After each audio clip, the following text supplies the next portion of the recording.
जय जोहार, नमस्कार। दैनिक छत्तीसगढ़ चैनल देख रहे हैं आप और छत्तीसगढ़ प्रदेश की आज की समस्त प्रमुख बड़ी खबरों की शुरुआत सर्वप्रथम आज की पहली बड़ी खबर के साथ। एक बड़ी खबर जहां अनियमित कर्मचारी अब अपने परिवार वालों के साथ आंदोलन करेंगे। 11 जून को रायपुर की सड़कों पर उतरने की तैयारी की जा रही है, जबकि 15 जून को दीवारों पर अपना दर्द बयां करेंगे। दरअसल रायपुर में अनियमित कर्मचारी एक बार फिर से बड़े आंदोलन की तैयारी में हैं। इस बार हजारों कर्मचारी 3 चरणों में अपना आंदोलन संपन्न करेंगे। 5 सूत्री मांगों को लेकर कर्मचारियों के इस विरोध प्रदर्शन में उनके परिवार वाले भी उनका साथ देंगे।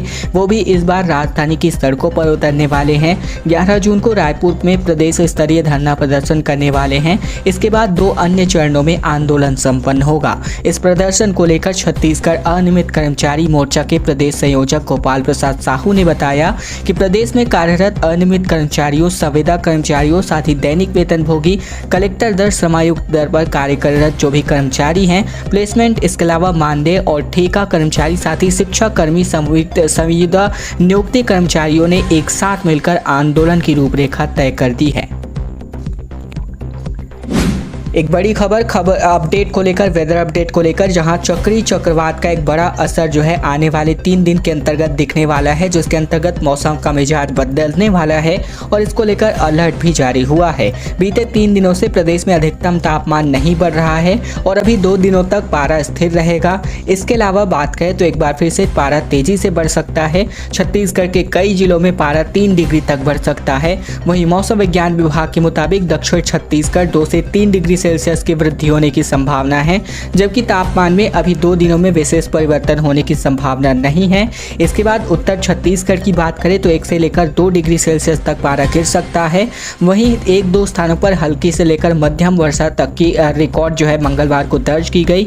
इसके अलावा अधिकतम तापमान 43.5 डिग्री सेल्सियस महासमुंद व राजनांदगांव में रिकॉर्ड हुआ। रायपुर शहर के लिए स्थानीय पूर्वानुमान भी जारी किया गया। इसके अलावा एक द्रोणिका बिहार से झारखंड होते हुए उत्तर छत्तीसगढ़ तक बना हुआ है और एक चक्रीय चक्रवात का घेरा भी बना हुआ है, जिसकी वजह से 1-2 स्थानों पर हल्की बारिश के साथ वज्रपात तथा 30 से 40 किलोमीटर प्रति घंटे की रफ्तार से आंधी चलने की संभावना जताई जा रही है। मैनपाट में 1000 एकड़ शासकीय जमीन का फर्जीवाड़ा सामने आ रहा है। दबंगों ने अपने नाम को जमीन करवा ली और ऐसे में बैंकों से करोड़ों के लोन इन्हीं के नाम पर लिए गए। सरगुजा जिले के मैनपाट में 4 ग्राम पंचायतों में 1000 एकड़ शासकीय भूमि का फर्जीवाड़ा करने का मामला सामने आ रहा है। इसकी शिकायत सरपंच, उप सरपंच सहित ग्रामीणों ने कलेक्टर जनदर्शन में की है। उन्होंने इस मामले की जांच कर दोषियों के खिलाफ कार्यवाही करने की मांग की है। इन सरकारी प्लॉट्स पर धान की खेती करने की बात बताकर लाखों रुपए यहाँ पर जो है धान हर साल बेचा जा रहा है। इसके अलावा 60 से अधिक गाँव वाले मंगलवार को जनदर्शन में कलेक्टर से शिकायत करने पहुंचे थे, जब जाकर इस मामले का खुलासा हुआ। व्यापक स्तर पर कलेक्टर को दिए गए शिकायती आवेदन में ग्रामीणों ने बताया है कि मैनपाट के ग्राम कंडा राजा, इसके अलावा बरीमा और नर्मदापुर व औरंगा में पटवारी, तहसीलदार व आदिम जाति सेवा सहकारी समिति नर्मदापुर के सहप्रबंधक की मिली भगत के माध्यम से 1000 एकड़ भूमि निजी मद में दर्ज करके धान विक्रय और बैंकों से ऋण लेकर 100 करोड़ रुपए के गबन कर शासन को क्षति पहुंचाने की बात सामने आई है। बड़ी खबर रायगढ़ से, जहां यात्रियों से भरी बस पलट गई, जिनमें से 2 लोगों की मौके पर ही मौत हो गई। 24 लोग गंभीर रूप से घायल हैं, जबकि 7 लोग गंभीर रूप से घायल हैं। 24 लोग घायल हैं, माफ कीजिएगा, और जिनमें से ड्राइवर की लापरवाही की वजह से ये हादसा बताया जा रहा है। दरअसल रायगढ़ जिले के घरघोड़ा के पास सुबह अनियंत्रित होकर एक यात्री बस पलट गई। हादसे में 2 लोगों की मौके पर ही मौत हो गई। वहीं 24 यात्री घायल हुए हैं, जिनमें से 7 लोगों के हालात गंभीर है। घायलों को इलाज हेतु रायगढ़ मेडिकल कॉलेज अस्पताल भर्ती कराया गया। मामला घरघोड़ा थाना क्षेत्र का है। लेलुंगा से रायगढ़ के बीच चलने वाली सिटी बस सुबह 7:30 बजे घरघोड़ा के 4 भाटा के पास अनियंत्रित होकर पलट गई। बस सड़क से नीचे उतरकर पलटी और बस में कुल 26 लोग सवार थे, जिनमें से 10 महिलाएं, 14 पुरुष और 2 बच्चे भी शामिल हैं। हादसे में मौके पर ही 2 पुरुषों की मौत हो गई, जबकि 24 लोग गंभीर रूप से घायल हैं। इसके अलावा बात करें तो मामूली रूप से घायल लोगों को घरघोड़ा के प्राथमिक स्वास्थ्य केंद्र में प्राथमिक उपचार देकर के घर भेज दिया गया है। भूपेश बघेल बस्तर का दौरा आज होने वाला है। झीरम घाटी हमले में शहीद लोगों को श्रद्धांजलि देंगे और कांग्रेस जो है कोर कमेटी की बैठक भी लेने वाली है। छत्तीसगढ़ के मुख्यमंत्री भूपेश बघेल आज के दिन बस्तर प्रवास पर रहेंगे। झीरम हमले में शहीद हुए कांग्रेस नेताओं और जवानों को नमन करेंगे। साथ ही जिला कलेक्ट्रेट कार्यालय में छत्तीसगढ़ महतारी की प्रतिमा का अनावरण भी करेंगे। विभिन्न समाज संगठन के लोगों से मुलाकात करेंगे और साथ ही कांग्रेस के कुछ चुनिंदा कार्यकर्ताओं की बैठक भी लेंगे। बताया जा रहा है कि मुख्यमंत्री भूपेश बघेल देर शाम तक बस्तर में ही रहेंगे। वहीं झीरम हमले में 10 साल पूरे हो गए हैं और झीरम हमले में मारे गए कांग्रेस नेताओं की याद में जगदलपुर के लालबाग मैदान में झीरम मेमोरियल भी बनाया गया है। इनमें महेंद्र कर्मा, नंद कुमार पटेल, विद्याचरण शुक्ल समेत अन्य नेताओं की प्रतिमाएं लगी हुई हैं। इसके अलावा सबसे पहले इसी मेमोरियम में भूपेश बघेल पहुंचने वाले हैं, जहां शहीदों को श्रद्धांजलि अर्पित करेंगे। और अब भाजपा का दावा, जहां 664 गौठान गुम होने का दावा किया गया। हर दिन 12 से 15 हजार कार्यकर्ता मैदान में उतर के गौठानों का भ्रमण कर रहे हैं और 4 दिन के अंतर्गत 3984 गौठानों में भाजपाई अभी तक पहुंच चुके हैं। दरअसल राज्य सरकार की महत्वाकांक्षी गोधन न्याय योजना की हकीकत की पड़ताल के लिए भाजपा पूरी ताकत झोंक रही है। पार्टी में 20 मई से पूरे प्रदेश में चलबो गौठान खोलबो पुल अभियान की शुरुआत की है और इसके तहत हर दिन 300 से लेकर अधिक वरिष्ठ नेता अपने 40-50 समर्थकों के साथ गौठानों के निरीक्षण करने निकल रहे हैं। इस तरह लगभग 12 से 15 हजार भाजपाई इन दिनों गौठानों की हकीकत की पड़ताल के लिए गांव-गांव और शहर-शहर जा रहे हैं। केवल 3 दिन में ही भाजपा नेताओं ने 3984 गौठानों का दौरा पूरा किया है। भाजपा का दावा है कि नेताओं को दौरे में 664 गौठान मिले ही नहीं, ये केवल कागजों पर दर्ज है। धरातल पर उनकी कहीं अता पता तक नहीं पता चल पाती है। इनमें से अधिकांश गौठान बस्तर और सरगुजा संभाग के हैं। भिलाई अकरतरा इलाके में भी कुछ गौठानों के केवल कागजों में चलने का दावा भी किया जा रहा है। और अब खबर शक्ति जिले से, जहां JLN कॉलेज को लगभग तकरीबन 13 करोड़ 85 लाख रुपए देने होंगे। सरकार को 7 दिन के अंतर्गत राशि जमा करने या फिर भवन खाली करने का नोटिस जारी हो चुका है। दरअसल शक्ति जिला मुख्यालय के बुधवारी बाजार रोड स्थित जवाहरलाल नेहरू मेडिकल कॉलेज को जवाहरलाल नेहरू कॉलेज को जो है नोटिस प्रदान हुआ है। नोटिस में कॉलेज प्रबंधन को नगर पालिका के पुराने भवन को सप्ताह भर में खाली करने या मालिकाना हक लेने हेतु नियमानुसार गाइडलाइन दर की वजह से 1.5 गुना अधिक राशि पर यानी तकरीबन 13 करोड़ 85 लाख रुपए जमा करने के लिए कहा गया है। ये नोटिस तहसीलदार की ओर से जारी किया गया है। नोटिस मिलने के बाद से कॉलेज प्रबंधन में हड़कंप की स्थिति निर्मित है। जानकारी के मुताबिक जवाहरलाल नेहरू कॉलेज शक्ति का संचालन 1964 से किया जा रहा है। इसका संचालन 1968 से शक्ति शिक्षण समिति द्वारा किया जा रहा है और इस कॉलेज की शुरुआत नगर पालिका के पुराने भवन में की गई थी, जिसके बाद धीरे धीरे कॉलेज प्रबंधन ने विभिन्न मद से प्राप्त राशि से यहां भवन और कमरे का निर्माण कराया था। वर्तमान में इस कॉलेज में विभिन्न संकायों में से 1000 से अधिक विद्यार्थी अध्ययनरत हैं। छत्तीसगढ़ के कई ऐसे जिले हैं जहां पर अब 200 से ज़्यादा स्कूल बंद हो गए थे, जिन्हें अब पुनः खोलने वाले हैं। 15 वर्षों बाद अब बच्चों का भविष्य इन जगहों पर संवर सकता है।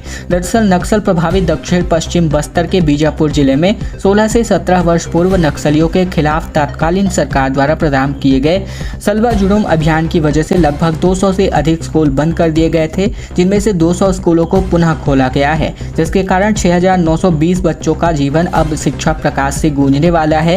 ऐसे में इन बंद पड़े स्कूलों को पुनः प्रारंभ करने के लिए बीजापुर जिले के कलेक्टर राजेंद्र कुमार कटारा ने महत्वपूर्ण भूमिका निभाई है, जिनके कारण बच्चों का भविष्य संवरने वाला है। कलेक्टर कटारा के इस अभियान को मुख्यमंत्री भूपेश बघेल ने भी हाथों हाथ लिया और स्कूलों को खोलने के लिए मुक्त कंठ से उनकी प्रशंसा भी की है। कलेक्टर कटारा बताते हैं कि शिक्षा के क्षेत्र में ये क्रांतिकारी पहल की गई है, जिससे यहाँ के बच्चों का भविष्य संवरेगा। जिले के चारों ब्लॉकों में 15 वर्ष पूर्व बच्चों को शिक्षा के लिए वंचित होना पड़ा। माओवादियों के कारण सलवा जुड़ूम अभियान चलाया गया था, जिसके कारण ग्रामीणों को कैंप में रखा गया और 200 से अधिक स्कूल बंद कर दिए गए थे। और अब खबर आ रही है इंदिरा पुल को लेकर के, जहां पर बिलासपुर से खबर। बिलासपुर स्मार्ट सिटी लिमिटेड के अंतर्गत अरपा को संवारने के लिए अरपा उत्थान व तट संवर्धन का कार्य इन दिनों किया जा रहा है। ऐसे में नदी को किनारों पर इंदिरा सेतु सनिचुरी रपटा से लेकर तकरीबन 1 किलोमीटर और 800 मीटर की 4 लेन सड़क बनाई जा रही है। ऐसे में निर्माण कार्य की मियाद अप्रैल 2023 तक पूरी हो चुकी है, लेकिन ठेका कंपनी ने अब तक 60% काम भी नहीं किया है। अरपा पार जबरापारा क्षेत्र में अब तक नदी में रिटेनिंग वॉल का काम पूरा नहीं हुआ है। इसी के साथ ही तिलक नगर में इंदिरा सेतु हेतु पुराने सरकंडा पुल तक ठेका कंपनी की ओर से सड़क बनाने के लिए राख और रेत भर करके बेस बनाने का काम शुरू किया गया है। काम की धीमी रफ्तार होने के कारण ये प्रोजेक्ट भी दूसरे बड़े प्रोजेक्ट के तहत तय समय से 2 गुना अधिक अवधि में पूरा होगा। इसके अलावा अप्रैल तक की बात करें तो अप्रैल तक सड़क और जून महीने तक काम पूरा करने का अल्टीमेटम दिया गया था, जो कि बेअसर होता नजर आ रहा है। कलेक्टर सौरभ कुमार और नगर निगम के आयुक्त के द्वारा ये अल्टीमेटम दिया गया था। जीएसटी के अभियान की वजह से व्यापारियों में हड़कंप की स्थिति निर्मित हो गई है। ऑनलाइन रिटर्न में भरने में गड़बड़ी का मामला सामने आ रहा है। 250 से ज़्यादा कारोबारी अब निशाने पर हैं। छापेमारी की कार्यवाही भी की जा रही है। फर्जी रजिस्ट्रेशन से टैक्स चोरी और सेल कंपनी से फर्जी बिल जारी करने वाले व्यापारियों पर छापेमारी कार्यवाही शुरू हो चुकी है। सेंट्रल और स्टेट जीएसटी के अफसर ऐसे कारोबारियों के ऑफिस, गोदाम और उद्योगों में छापा मार रहे हैं। अलावा बात करें तो फिलहाल इन सभी जगहों से दस्तावेजों को जब्त किया जा रहा है। अफसरों का कहना है कि जांच के बाद पेनल्टी वसूल करने के साथ ही मामले दर्ज किए जाएंगे। जीएसटी अफसरों ने ऐसे 250 से ज़्यादा कारोबारियों की पहचान कर ली है। इसके अलावा इनके ऑनलाइन रिटर्न्स में भी भारी गड़बड़ी पाई जा रही है। इसी सूची के आधार पर रायपुर समेत कई जिलों में छापेमार कार्यवाही भी चलाई जा रही है। छत्तीसगढ़ व्यापम ने जो है भर्ती परीक्षा की तिथि में बदलाव कर दिया है और कई ऐसे परीक्षाएं हैं जिनकी तिथि में ये बदलाव संभावित हो रहा था। पहले से ही अंदेशा लगाया जा रहा था कि इनकी तिथि में बदलाव संभावित है और आखिरकार हुआ भी ऐसा ही। दरअसल व्यापम ने व्याख्याता व सहायक प्रबंधक उपार्जन, साथ ही निर्माण प्रक्रिया प्रबंधन तथा सहायक श्रम पदाधिकारी, श्रम निरीक्षक व उप निरीक्षक की परीक्षा की तिथियों में बदलाव जो है कर दिया है। इसके अनुसार सहायक प्रबंधन की परीक्षा 11 जून की जगह 13 जून को होगी। इसी प्रकार सहायक श्रम अधिकारी, निरीक्षक और उप निरीक्षक की परीक्षा 18 जून की जगह पर 24 जून को होगी। व्याख्याता वाणिज्य व गणित की परीक्षा 10 जून की जगह 11 जून को होने वाली है, तो वहीं व्याख्याता भौतिकी की परीक्षा 12 जून को होने वाली है, जिसकी तिथियों की घोषणा यहाँ पर व्यापम ने ऑफिशियल नोटिफिकेशन में की है। और अब खबर चुनाव करीब आते ही पहाड़ पर नेता चढ़ने लगे हैं। न धूप की परवाह, न ही धूल की और न ही तपती दोपहरी की, झोपड़ियों में इन दिनों दिन बिता रहे हैं। दरअसल छत्तीसगढ़ में इन दिनों इस साल विधानसभा चुनाव होने वाले हैं। चुनाव करीब आते ही जनप्रतिनिधियों की सक्रियता भी बढ़ चुकी है। एसी कार से उतर करके अब नेताओं को जमीनी दौरा शुरू करना पड़ चुका है। कोई तपती दोपहरी में पहाड़ चढ़ रहा है तो कोई अंदरूनी इलाकों में दौरा कर मतदाताओं को रिझाने के लिए पहुंच रहा है। इस वक्त छत्तीसगढ़ में पारा 45 डिग्री के करीब पहुंचा हुआ है, लेकिन यहाँ के नेताओं ने गजब का ठान रखा है। चाहे जितनी भी गर्मी हो, अपने इलाके में माहौल बनाने की कोशिश पूरी की जा रही है। और इन दिनों जो है ये बड़ी खबर आ रही है कि अब जो नेता है वो ना ही धूप, गर्मी और ना ही किसी भी प्रकार की यहाँ पर जो दिक्कत है इनसे सामना करते हुए लगातार जंगलों के बीच से गांवों तक पहुँच रहे हैं। प्रधानमंत्री मोदी का दौरा छत्तीसगढ़ हो सकता है। दरअसल प्रधानमंत्री नरेंद्र मोदी 2019 के बाद आखिरकार अब छत्तीसगढ़ का रुख कर रहे हैं, क्योंकि आने वाले चुनाव हैं और ऐसे में जून में वे अब छत्तीसगढ़ आ सकते हैं। 2 सरकारी कार्यक्रमों में शामिल होंगे, साथ ही एक बड़ी रैली भी आयोजित हो सकती है। प्रदेश संगठन इस कार्यक्रम की तैयारी में लग गया है। प्रदेश में इस साल के अंत तक विधानसभा चुनाव होने हैं, जिसके बाद 2024 में लोकसभा चुनाव का भी बिगुल बज जाएगा। इसे लेकर भारतीय जनता पार्टी ने कमर कस ली है। केंद्र की मोदी सरकार के 9 साल होने पर कामकाज को बताने के लिए पार्टी 30 मई से 30 जून तक एक विशेष अभियान चलाकर पूरे देश भर में अभियान चलाएगी, जिसमें चुनावी राज्यों पर फोकस ज्यादा किया जा रहा है। यहाँ कई कार्यक्रम होंगे। इन विशेष कार्यक्रम के तहत छत्तीसगढ़ में भाजपा के कई बड़े नेता, नाराज पदाधिकारी और कार्यकर्ताओं को मनाने की कोशिश की जाएगी। महिला ठेकेदार के पास से 3 करोड़ से ज्यादा के कैश बरामद हुए हैं। चोरी के षड्यंत्र में शामिल होने का शक है। बड़े अफसर यहां पर हो सकते हैं पैसे। दरअसल छत्तीसगढ़ के बिलासपुर में 20,000 रुपए और 1 लाख रुपए के चोरी के गहने की शिकायत करने वाली महिला पर ही पुलिस का शक गहरा हो गया। दरअसल चोरी की शिकायत के बाद जब पुलिस ने संदेहियों को पकड़ा तो उनके पास से तकरीबन 42 लाख रुपए कैश बरामद किए। हालांकि महिला ने बरामद हुए इन रुपयों को अपनाने से मना कर दिया। वहीं चोरी में शामिल एक व्यक्ति का कहना है कि महिला के पास से तकरीबन 3 करोड़ का कैश था।